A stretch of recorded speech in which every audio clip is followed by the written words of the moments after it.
오늘은 시장 뭐 간단히 보고, 그다음에 제가 봤던 기사들 중에서 좀 관심이 있었던 것들 간단히만 보여드리고 끝내도록 하겠습니다. 일단 연초에 장 들어오면서 첫날 우리나라 장은 뭐 마이너스로 내려갔다가 다시 플러스로 들어왔었는데, 미국 장이 깨지면서 유럽 장이 약하고, 그래서 첫 주는 지금 조정장에 들어가 있는 상황이죠.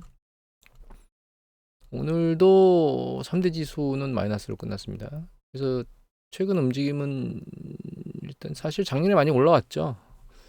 한타랠리 타고 쭉 많이 올라왔는데 연초에는 그 동력이 일단은 좀 소멸된 것 같고, FOMC 의사록 나왔는데 거기서 확연히 어떤 그 금리에 대한 어떤 인하의 뭐 강도나 이런 것들을 예측하기가 좀 쉽지가 않은 상황이니까 시장에서 축포를 터뜨리던 게 이제 좀 뒤로 물러나서 축포 터진 건 이제 회수하고 있다, 일정 부분. 뭐 그렇게 생각하면 될 것 같아요. 그다음에 국채 수익률이 너무 빨리 내려왔다고 제가 이미 말씀을 드렸었는데, 오늘 10년 국채 수익률이 다시 밀고 올라와서 4%대 왔습니다. 지난번에 3.8대 초반, 네, 막 이렇게 쭉 밀려 내려왔다가 3점 장중에는 이게 3.7대까지 내려왔었네요. 예, 그러다가 이제 다시 밀고 와서 4.1대 왔는데, 지난번에 잠깐 보여드렸잖아요. 10년 국채 수익률이 한 4.0에서 4.1 사이 정도가 지금 시장에서 원하는 수준인 것 같다라고 얘기를 드렸는데, 여기 보시면 지금 30년 국채 수익률이 4.1대 거론되고 있잖아요. 그러니까 30년 국채가 저러니까 10년 국채는 사실 4.1 정도 올라가면 상당히 많이 올라간 것처럼 보이게 될 거예요. 그래서 오늘 국채를 조금 추가 매수했고, 지난번에 매도했다고 말씀드렸던 건 5%대 4.5 이렇게 샀던 그때 채권을 잠깐 매도했었고, 그걸 다시 이제 매도하고 매집하는 상황에 있는 거예요.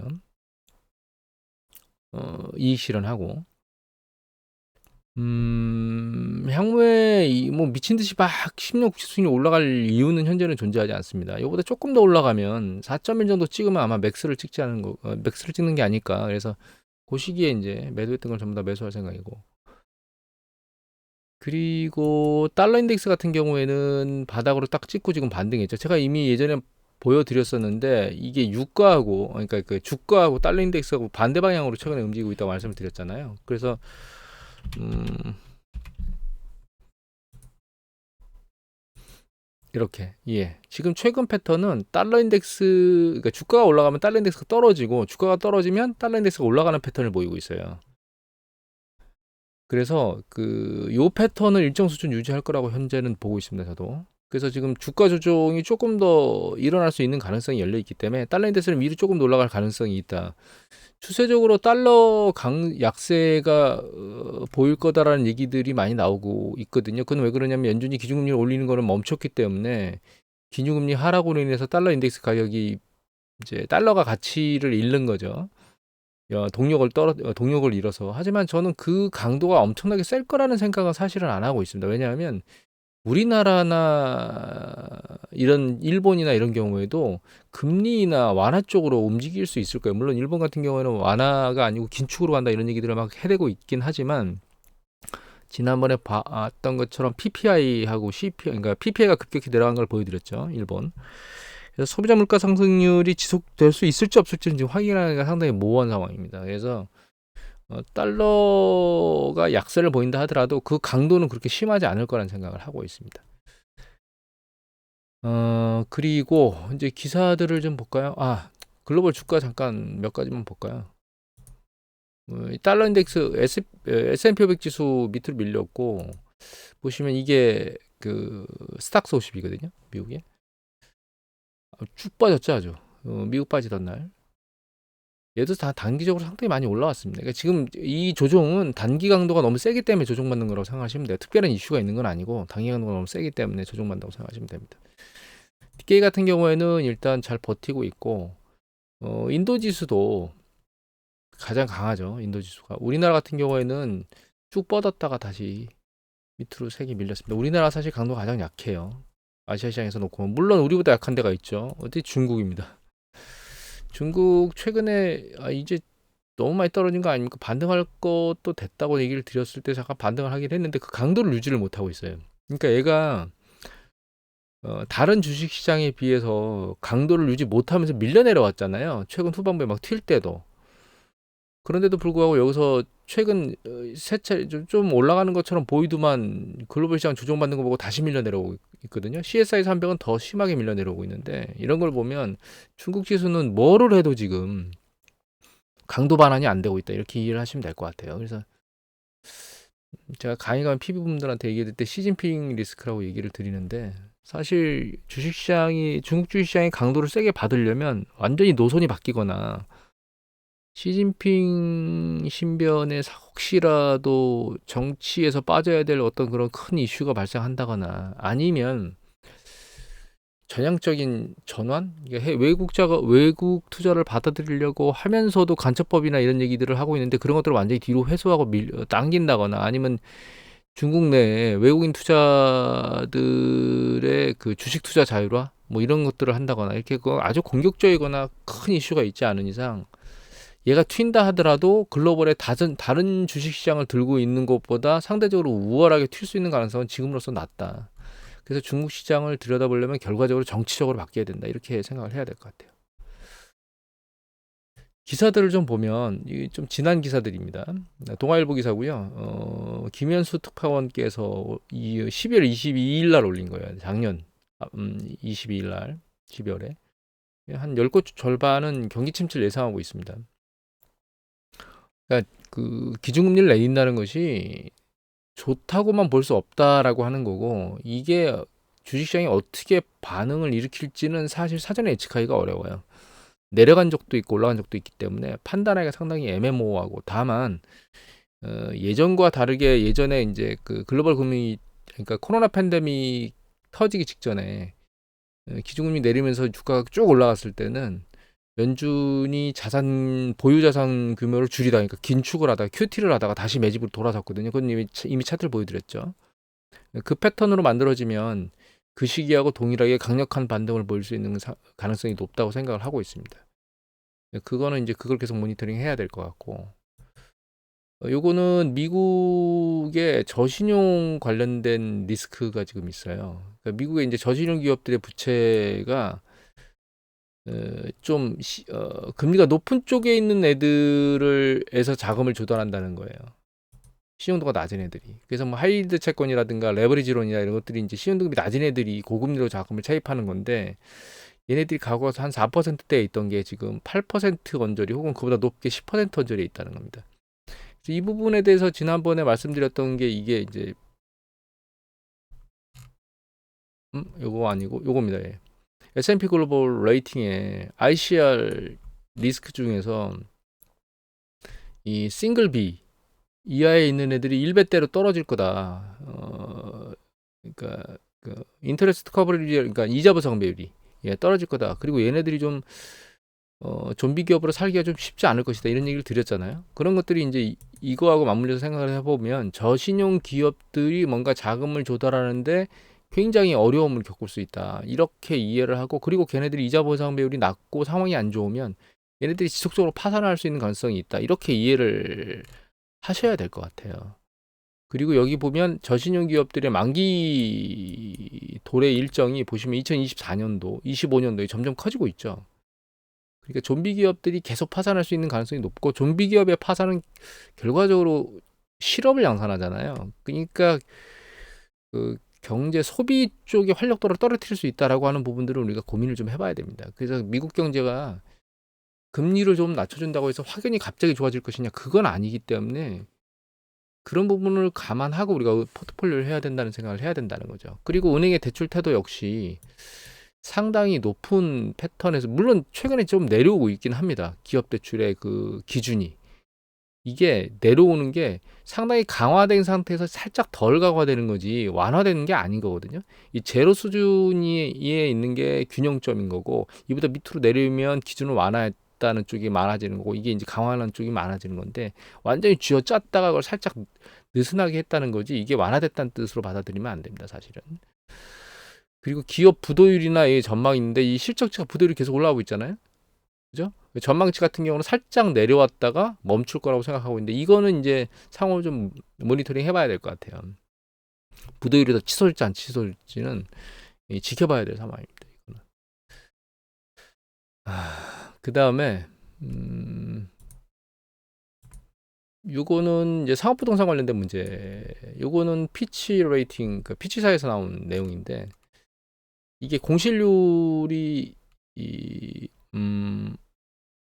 요거는 가용성이고, 가용성이 높다는 얘기는 그만큼 공실이 많다는 뜻이에요.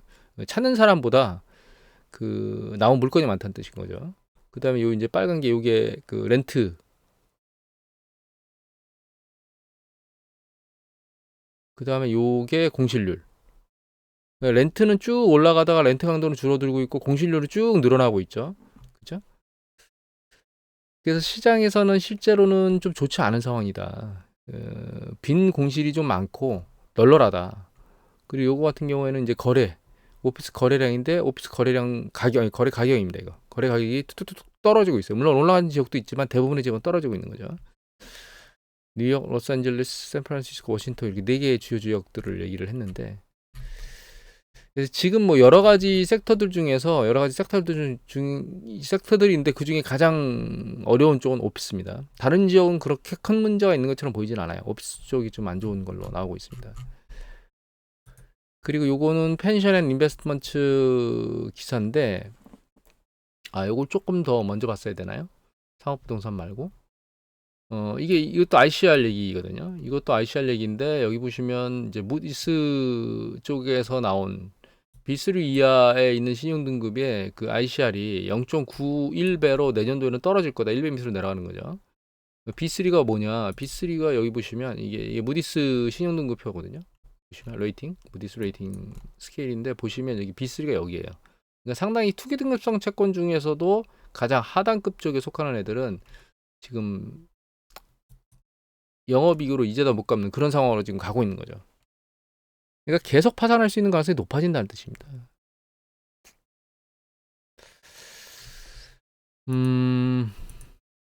다음으로 요거 이제 상업부동산.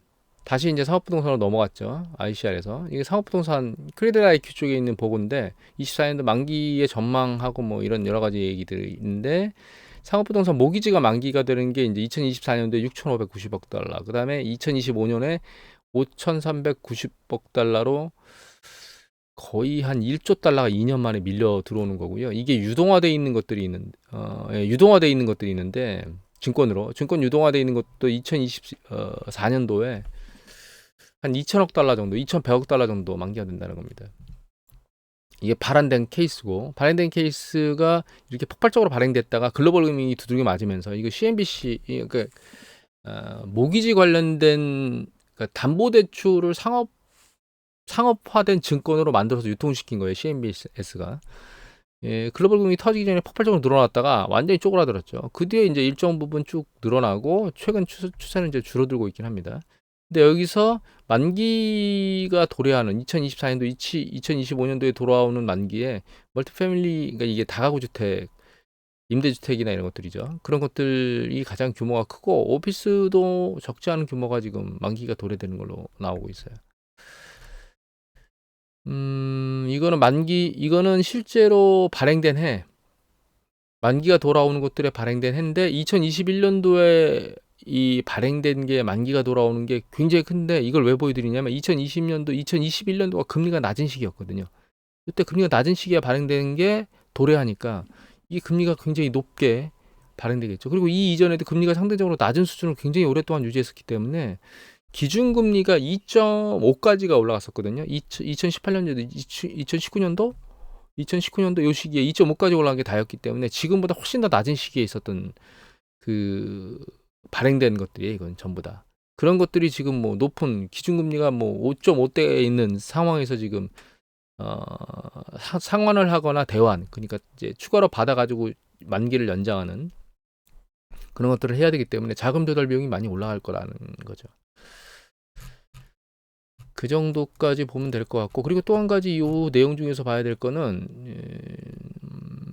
현재 평균 이자율이 어디에 속하는가를 보는 것 같아요. 예, 그게 8점에서 9%, 그러니까 6%, 7% 이때 이상에 있는 것들이 보시면 뭐 13, 24, 38, 50, 한 50% 정도는 6% 이상대에서 자금을 조달해야 된다는 뜻이고, 이 오리지널 캡 이건 뭐냐면 그 그러니까 자산 투자해가지고 부동산 투자해서 얻을 수 있는 수익률이에요.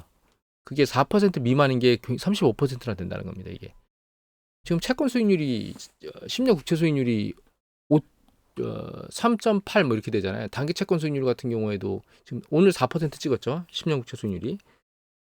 그러니까 상업부동산이 장기 투자라고 하는 관점에서 장기 채권 수익률하고 맞물려 놓고 보면 사실 수익률이 그렇게 큰 차가 안 나요. 이건 가격 변동성의 위험성을 안고 있는 거잖아요. 근데 전혀 가격 변동성의 위험, 내 10년까지 보유한다고 생각하면 가격 변동성의 위험이 상대적으로 저는 10년 국채 수익률하고 크게 이게 편차가 없거든요. 그러니까 매력도가 떨어진다는 겁니다. 쉽게 말씀드리면. 이게 평균적으로 자산 투자 소득 정도로 보는데 이 중에 이제 가장 높은 게 오피스 시장인데, 물론 오피스 쪽에 투자해서 얻을 수 있는 투자 수익도 이 정도로 높긴 하지만 문제는 아까 보면 공실률이나 이런 것들이 상당히 높기 때문에 이 투자 수익률을 유지하기가 녹록치는 않을 겁니다. 여하튼 그래서 CRE, 그러니까 상업부동산, 커머셜 리얼 에스테이트와 관련된 시장도 그렇게 녹록지는 않은 시장이에요. 그러니까 지금 보면 금리가 올라왔잖아요. 금리가 올라온 것 때문에 한계점에 몰려있는 좀비 기업들도 많이 늘어나고 상업부동산도 과거에 비해서는 투자 수익률이나 이런 것들이 떨어지기 때문에 결과적으로는 우리가 투자 자산 중에 지금 불안정한 투자 자산들이 많아지고 있다고 하는 것들을 인지를 해야 됩니다. 이게 그럼 불안정한 투자 시장이 많아지니까 좀 안전한 걸로 가야 되는 거 아니야? 라는 생각을 할 수가 있는 거죠. 그러면 이제 국채나 이런 쪽으로 가게 되고, 물론 헤지펀드나 이런 쪽에서는 상대적으로 지금 보면 투기등급사채 같은 경우에도 뭐 가장 낮은 수준 언저리에 있는 것들이 위험하다고 하지, 그 윗단에 있는 뭐 더블비나 이런 것들 안 나오고 있으니까 그런 쪽으로 가는 쪽의 얘기들 나오고 있는데, 그런 쪽에 투자하는 것도 뭐 부정적이라고 볼 수는 없어요. 다만 헤지펀드는 자기 돈을 가지고 하는 게 아니고 남 돈 가지고 하잖아요. 내 개인 자산을 지금 조금 더 수익을 내겠다고 위험 자산에 들어간다? 태양건설이 지금 워크아웃 들어가려고 하고 있는데 잘 될지 안 될지 좀 상황을 봐야 되잖아요. 이런 시기에는 사실 좀 더 극단적인 이익을 내겠다고 하는 것보다는 안전하게 원금 자산을 보유하고 수익은 좀 적게 보는 게 훨씬 더 안전한 투자 전략이 아닌가, 이런 생각을 합니다. 지금 개인적으로. 그리고 이게 우리나라 은행의 부실채권 관련된 거 9월 말 기준으로 나온 거거든요. 이거 금감독원 자료인데, 보시면 요 밑에 차트만 보면 이게 이제 위에 있는 게 신규로 발행된 거고 발생한 거, 밑에 있는 게 이제 기존의 부실을 처리한 거거든요. 정리한 건데, 요거는 두 개 합계 총 부실 잔액 규모가 이제 늘어나는 거죠. 보시면 쭉 계속 부실 잔액이 발생하는 것보다 정리하는 게 많아서 계속 내려왔거든요. 근데 작년 3, 4분기, 그러니까 재작년이죠, 이제 2022년도 3, 4분기 이후에 추세적으로 계속 올라오고 있습니다. 그러니까 결과적으로는 뭐냐, 부실 현실이 점점 커지고 있다. 이게 예전에 말씀드렸잖아요. 경기 사이클이 확장 국면 끝자락에 가서 조정이 여러 가지가 만들어진다고. 지금 말씀드린 뭐 기업, 판계 기업의 ICR이라든가 혹은 미국의 상업부동산 문제라든가 우리나라의 부실현실 문제라든가 이런 것들을 얘기하는 건 지금 신용 조정 단계에 있다는 얘기입니다. 이 신용 조정 단계에서 일정 부분 조정이 만들어지지 않으면 이 조정이 그냥 안 일어나고 끝나는 게 아니고, 결과적으로는 어느 순간에 조정을 점진적으로 하든 공격적으로 막 급격하게 하든 두 가지 중에 하나는 이루어져야 돼요. 근데 아직 그게 충분한 조정 기간이 이루어지지 않았기 때문에 결과적으로는 올해도 상당히 불안정한 상황을 유지할 수밖에 없고, 과거에는 이런 조정들이 결과적으로 어떻게 해결이 됐느냐, 큰 폭으로 깨지거나 큰 폭으로 깨지지 않는다 하더라도 일정 부분은 조정을 받아야 되고, 그리고 이 조정이 완전히 끝나는 건 결과적으로 금리가 상당폭 내려와서 끝나는 거예요. 왜냐하면 금리가 너무 높기 때문에 지금 자금 조달 문제나 이런 것들이 커진 거거든요. 금리가 높다는 얘기는 그만큼 자금을 쓰겠다는 사람들은 상당히 많은데 자금을 주겠다는 사람은 상대적으로 적다는 뜻이에요. 그러니까 자금을 주겠다는 사람이 적고 보수적이라는 얘기는 상당히 안전한 것만 고른다는 거죠. 금리가 충분히 내려와 주지 않는 이상에는 결과적으로는 이 신용 조정이 완전히 끝나지는 않았었거든요. 그래서 금리가 높은 수준에서 혹은 뭐 찔끔찔끔 뭐 0.25, 뭐 한 1% 정도 조정받는 게 신용 조정을 완전히 끝낼 수 있느냐? 저는 그거는 불가능하다고 생각합니다, 개인적으로. 그래서 과거에 항상 경기 사이클 정점에서 정점을 끝내고 다시 확장 국면을 시작하는 게 기준금리가 상당폭 내려온 다음에 시작된 이유가 거기에 있습니다. 그리고 기사 두 개를 좀만 더 보면 삼성전자 반도체 여기 보면 강희령 기자께서 2023년 작년 10월 26일 날 서울경제에서 올린 거거든요. 이건 왜 보여드리는 거냐면 미국 공장 양산을 내후년으로 넘긴다고. 그러니까 2025년이죠. 해가 넘어갔으니까. 근데 여기 보시면 이 기사 때문에 그래요. 예. 반도체 시장 회복의 불확실성의 영향도 있다. 그러니까 지금 반도체 사이클이 조금 살아나고 있다라고 하는 느낌은 당연히 보입니다. 반도체 장비 기업들의 매출이나 이런 것들도 전년 동기 대비 증감률이나 이런 패턴을 놓고 보면 바닥을 찍고 올라오고 있거든요. 그 다음에 미국의 전자제품이나 이런 것들의 내구재 주문 같은 것들도 계속 늘어나고 있어요. 그래서 결과적으로는 반도체 사이클이 충분한 조정을 일정 부분 거치고 다시 살아나는 것처럼 보이고 있긴 하거든요. 그런데 이게 너무 많이 수축된 것에 대한 반등 혹은 신제품을 찍어야 되거든요. 예를 들면 핸드폰 같은 경우는 무조건 신제품을 만들잖아요. 그렇기 때문에 그런 것들에 대한 신제품 수요에 대한 일시적 반등 뭐 이런 건지 아닌지 확인할 수가 없는 상황이에요 지금. 그리고 일정 부분 충분히 재고를 쌓아놨다가 재고가 점점점 줄어들었기 때문에 다시 재고 축적을 할 수도 있죠. 이런 여러 가지 요건들인데 그게 추세적으로 강력하게 밀고 올라갈지는 사실 잘 모르겠습니다. 저도 아직까지는. 경기 사이클이 이걸 받쳐줄 수 있을지에 대해서는. 그래서 그런 부분들 때문에 삼성전자가 공격적으로 반도체 생산을 하지 않는다 이렇게 이해를 하고 있습니다. 저는 개인적으로. 그래서 삼성전자 주가나 이런 것들 그 반도체 주가들이 공격적으로 막 튀고 올라갈 수 있겠느냐. 아직까지는 눈치 보기를 열심히 해야 되고 있는 것 같다. 그래서 이제 그게 여기 보면 나오거든요. 엔비디아 예를 들면 뭐 최근 AI 화두인 엔비디아 같은 경우에도 이 장기적으로 보면 한번 튄 뒤에 지금 방향성이 없이 지금 박스단에 걸려 있거든요. 그 다음에 삼성전자 같은 경우에는 여기 보시면 최근에 쭉 밀려 올라갔지. 그 전에 박스권에 있고 엔비디아의 가장 수혜주가 지금 SK 하이닉스잖아요. 얘도 강도가 올라가긴 하지만 이 뻗는 강도가 엔비디아 따라서 이렇게 튀는 것처럼 이렇게 강력하게 튀임을 보이지는 못하고 있어요. 지금 눈치 보기를 열심히 해대고 있다. 최근 AMD가 또 열심히 날아갔는데 TSMC 같은 경우에는 뭐 삼성전자하고 추세가 다르게 움직이고 있고 지금 현재 최근에. 그래서 그 반도체 사이클도 공격적인 새로운 사이클의 확장세다라고 보기에는 지금까지는 아직 확신할 수가 없을 것 같고 조금 더 상황을 모니터링 해야 될 것 같고 역시 글로벌 경제가 충격을 받고 주식시장이 충격을 받으면 얘네들도 마찬가지로 머리를 내리고 조정을 안 받는다 하더라도 강도를 위로 세게 밀어 올리기는 쉽지 않을 것 같다. 이렇게 이해를 해야 될 것 같아요. 그렇다고 부정적으로 보는 건 아닙니다. 경기 수축 사이클이 아직 완벽하게 급격히 내려갈 거라고 보이지는 않고 있기 때문에.